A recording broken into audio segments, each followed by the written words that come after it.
You may not agree with me, but I think the viral food spots in Istanbul are much tastier than what I had in New York. Maybe it's just a matter of taste, but despite New York being promoted as the place to find the best street food in the world, overall it fell short of my expectations. Before coming here, I spent hours researching. I didn't want to just rely on tourist favorites, but also looked at what locals agreed on. My time was limited and my food list was long, so I focused on solo travel friendly street foods. You can check my thoughts on cats and the most delicious bagels and cookies I've ever had in earlier parts of this series. Now, let me summarize my thoughts on the rest of what I ate. When you think of New York, one of the first foods that comes to mind is pizza. But I'm not a fan of thin crust pizza, so I first tried the Prince Street pizza, known for its thick and rectangular slices. I could only taste the greasy tomato sauce, but I thought I shouldn't judge the classic New York slice without trying it, so the next day I went to Lindustry, and I couldn't believe how good it was. It's truly legendary, you shouldn't miss it.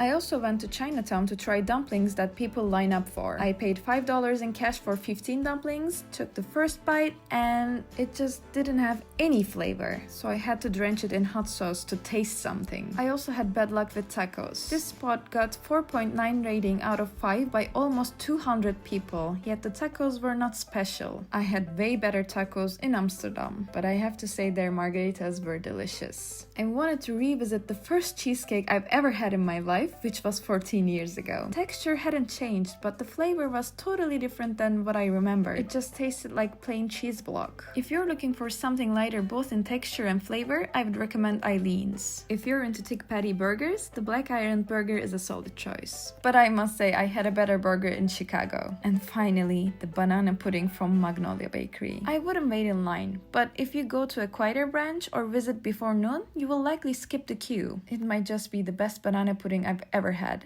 Maybe just a little too sweet, so I would recommend getting the small size. I will definitely try to make this at home and share the process with you. If there are any "how could you go to New York and not eat there" spots I missed, please share them with us.